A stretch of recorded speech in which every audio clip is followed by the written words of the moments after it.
a whole nother side of me. I'm just the work of the Lord, doing the work of the Lord, don't honor me.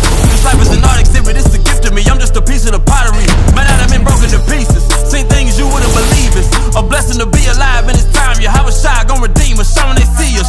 The prince of the power, I'm putting my life on the line, forever indebted. And every day like the Passover, man, I'm purging my sin, removing the leaven and rising up from the valley of dry bones. Yeah, you know that my focus on heaven, build up with the breath of receiving the blessing and live for the kingdom. Yeah, this is the message. Her feet, I stand on my feet, but my spirit is dying.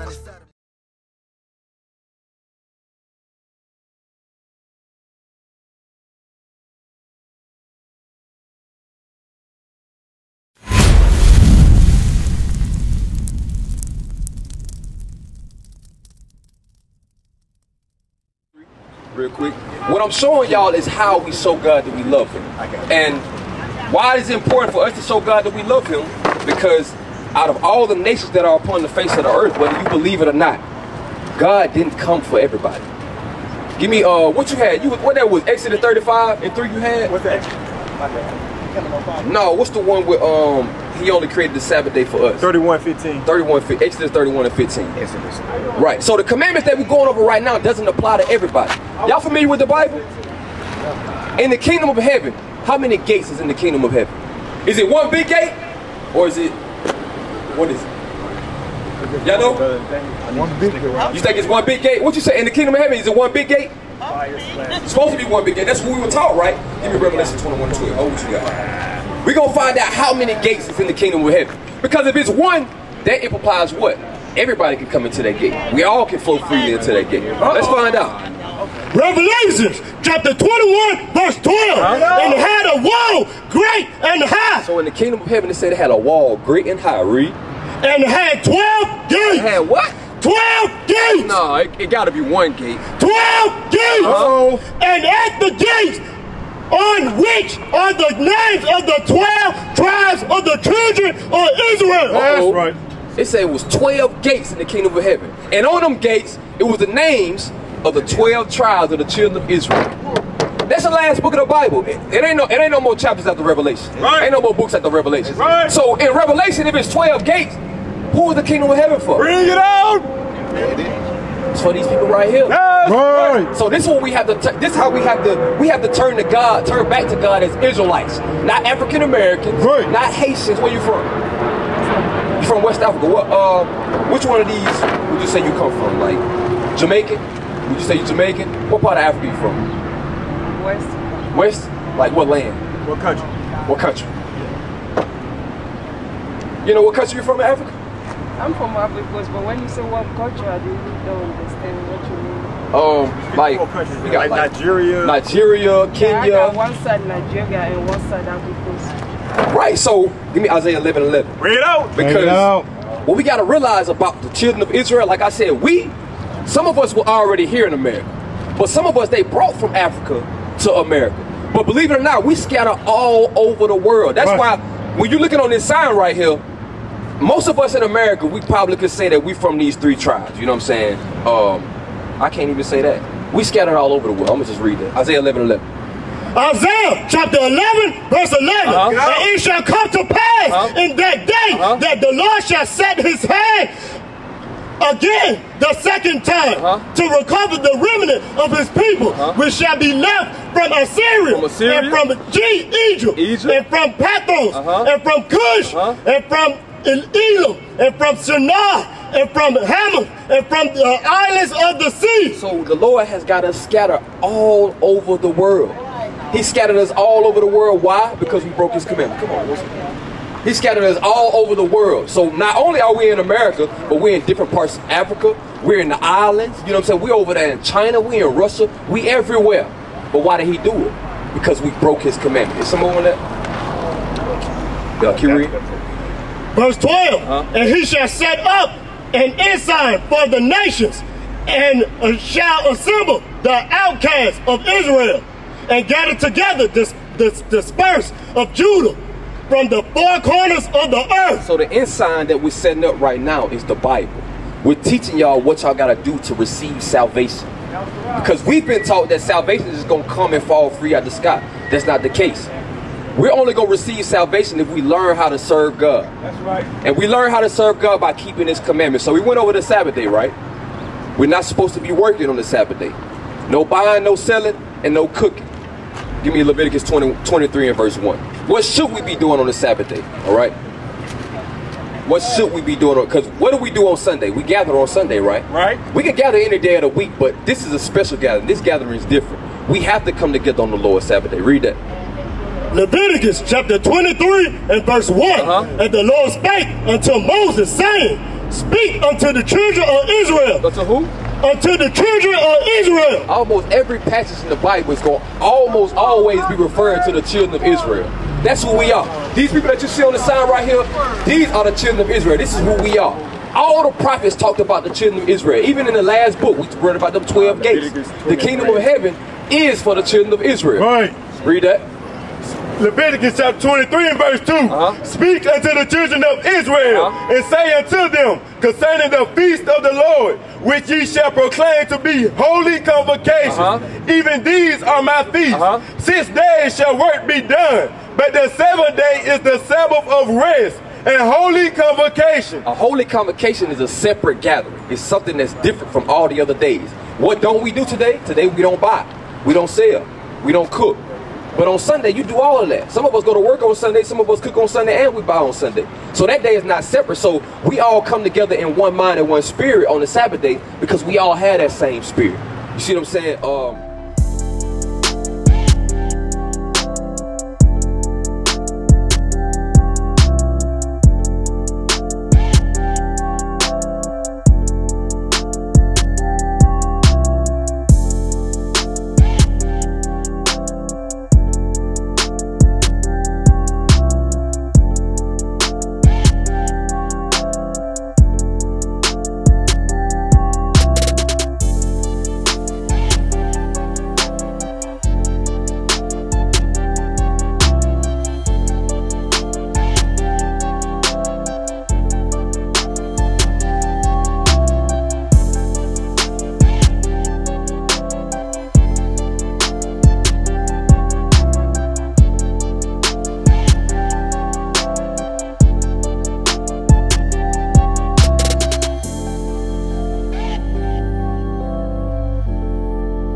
Deuteronomy 22 and 5, because the Sabbath day is a commandment. That's one of the commandments in the 10 Commandments. My brother right here said, love thy neighbor as thyself.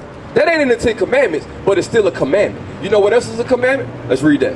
Deuteronomy chapter 22 and verse 5. The woman shall not wear that which pertaineth unto a man, neither shall a man put on a woman's garment. For all that do so are an abomination unto the Lord thy God. Isaiah 5 and 20. So he said the woman should not wear that which pertaineth to a man, neither shall a man put on a woman's garment. What's a woman's garment that a man should not wear? Hair, dresses. Said dress, so a man shouldn't have on the dress, right? When a man puts on that dress, what type of spirit comes on him? How does he act? Feminine. He acts like a woman, right? Because he's a fad. He's gay. Yeah, he's fad. When he put on the dress, we would say that, right? Fad. We look down on that, right? Yeah. You agree? Because that's not something a man should wear. Right. But let's read the first part of that scripture. Read it again. Hit it. The woman shall not wear that which pertaineth unto a man. So we automatically look at a man when he has on the dress as something wrong with him. But the scripture say the woman shall not wear that which pertains to a man. So what belongs to men that women should not be wearing? Well, a woman ain't, well, I read that a woman ain't supposed to cut her hair. No. My question is, what belongs to a man that a woman should not wear? Because you agree that a man should not put on a dress. So what is the attire that women have on that they should be wearing that belongs to men? Pants. That's right. Now we look down on a man in the dress, but God say a woman shouldn't have on pants. Why don't we look down on that? Isaiah 5 and 20. I'm going to show you why. Read. The book of Isaiah chapter 5 and verse 20. Woe unto them that call evil good and good evil, that put darkness for light and light for darkness. Because we've been taught in America, we've socially accepted the doctrine that the white man has fed us, that there is a such thing as women pants. Bring it out. There is no such thing. God said a woman should not wear that which pertains to a man. Just like a man shouldn't wear that which pertains to a woman. We know it when it comes to the man, but with the woman we try to find loopholes. No, God's law say what it say. Exodus 28:41. Just in case you don't believe that pants were created for men. Because in the Bible, when the Lord ordained breeches, back in the day, my grandma used to call them breeches. Right. Well, put your breeches up. Let's see if that's in the Bible. Read that. Exodus chapter 28, verse 41. And thou shalt put them upon Aaron thy brother and his sons with him, and shall anoint them and consecrate them and sanctify them, that they may minister unto me in the priest's offering. Now the names that were mentioned in this verse were Aaron, the priest, and his sons. All men. Read.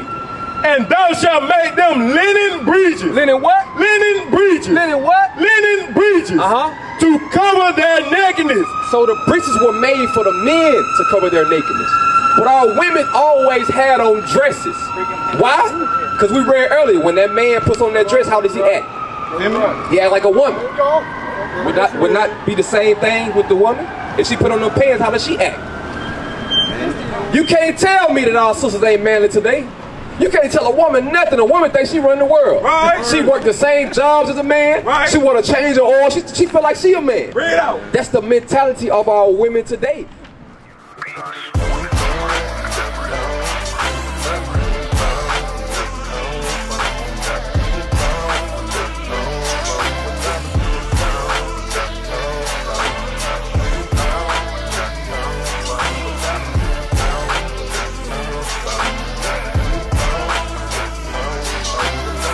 Today, in Romans 7:14. That's why the things that we do is always a spirit behind it.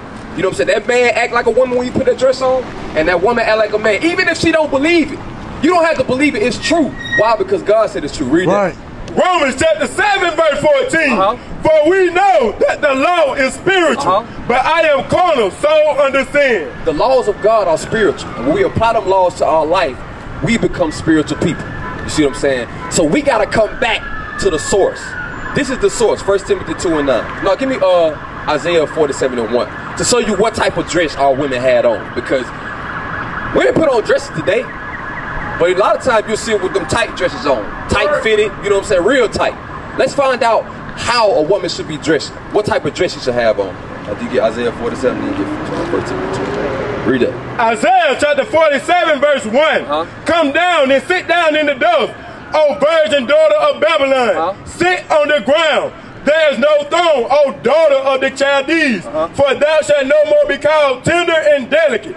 Take the millstones and grind meal. Uncover thy locks. Make bare thy legs. That show you that our women always had hair wraps on too. You know what I'm saying? In Africa, I know they wear hair wraps in Africa a lot. Erykah Badu, y'all familiar with Erykah Badu? She had a hair. Now she wicked, you know what I'm saying? Lord, she repent, but she had a hair wraps on too. So our sisters always had their hair covered, and they always wore long, modest dresses. Read that.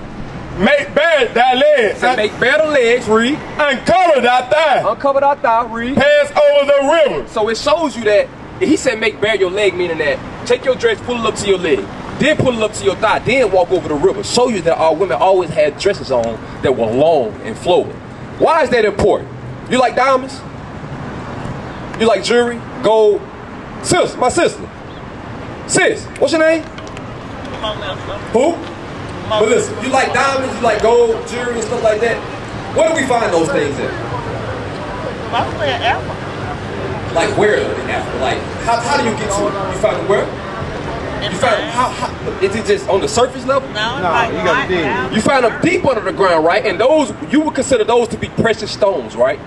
So I mean, if we dig down deep for gold and for diamonds and for rubies, Proverbs 31 and verse 10, real quick. If that's the case, if we like gold and rubies and diamonds and we have to dig for them, why is it that our women are so easy to show their shape? Because your body is precious according to the Lord. And we dig down deep for them diamonds and that gold. What the Lord said about women. Read that. Proverbs chapter 31 and verse 10. Who can find a virtuous woman? For her price is far above rubies. Now rubies is a cherished ornament. You know what I'm saying? It ain't easy to come by because it's deep down in the earth. But the Lord say a woman's price is far above rubies. Now we dig in the ground for those ornaments, you know what I'm saying? But our women, they so easily show their body, which shows that we have low self-esteem. We don't value ourselves like the Lord put value upon us, and this is what we got to come back to. So yeah, you gotta follow the dress code, but it's deeper than that. You gotta realize that you are a child of God. We are the children of God. Not only for the women, but the men. You know what I'm saying? We gotta rise up, because at the end of the day, the Lord called the men to set this nation in order. And when I say set this nation in order, right now we're on the bottom. We're as low as we can get. But who gonna get us to the top where we need to be at? Is it the women? Nah, it's the men. We gotta rise up. What you got? Read it. Yep. Proverbs chapter 8 verse 4. Unto you, O men, I call, and my voice is to the sons of man. So if we don't do it, it won't get done. Right. We can't depend on the women to do it. We can't depend on the children to do it. We have to stand up and apply God's commandments to our life. Then 2 Ezra 14 and 13. 14 and 13. This one, once we fulfill our obedience, it's our responsibility to come out here and teach. Because if they don't have somebody to teach them, how they gonna learn? If we haven't come out here and showed you that you was the children of Israel, how was you gonna learn? A woman wasn't gonna do it. So you see us over here doing this. This is what we need you to be doing. This is why we need to get yourself together. You need to start keeping God's commandments. Come to the school, fellowship with like-minded brothers, so you can come out here and teach. Because you're gonna be able to reach people that we can't reach.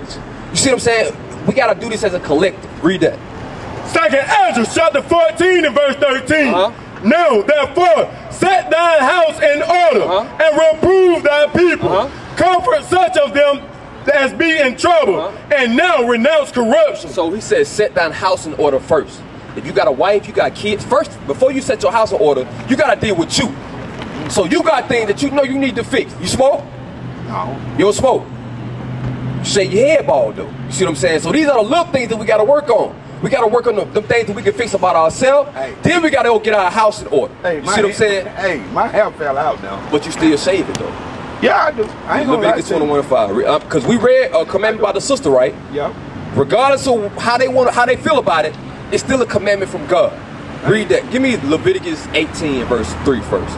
Because a lot of the things that we do today, it's not because we did choose to do them, but what happens to a race of people that get put in slavery? Because think about it, when they put us in slavery, did they allow us to read? Did they allow us to write? Did they allow us to learn anything about our history? What did they do? They stripped that away from us and they taught them they taught us what they wanted us to know. A lot of the custom that we have today, where did it come from? It come from the people that rule over us. The way that we dress, the way we talk, English. Before we came over here, did we speak English? No. We speak in the white man's language right now. Right. So nothing about ourselves is actually of ourselves. We got to relearn that history. And all that history is right here. That's why everything that we do, everything that we told you, we proven it in the Bible. Leviticus 18 and 1. I'm verse 3. No, read verse 1, then go to verse 3. Leviticus chapter 18 and verse 1. And the Lord spake unto Moses, saying, speak unto the children of Israel. So there we go again.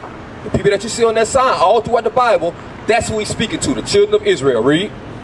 And say unto them, I am the Lord your God. After the doings of the land of Egypt, wherein ye dwelt, shall ye not do. Now, when we came out of Egypt, we were slaves in Egypt. Everything that the Egyptians did, we learned from them. When we got brought to America, everything that America taught us, we went with it. We celebrate Christmas, all that today, right? Halloween, all that. Why? Because we were oppressed by them same people. So the Lord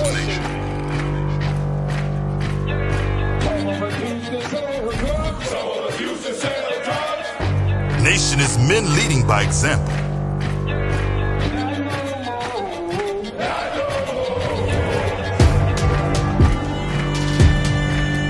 Nation is family.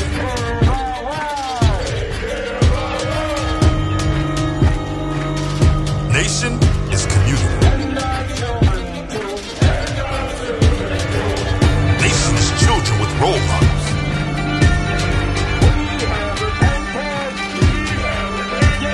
Nation is unity.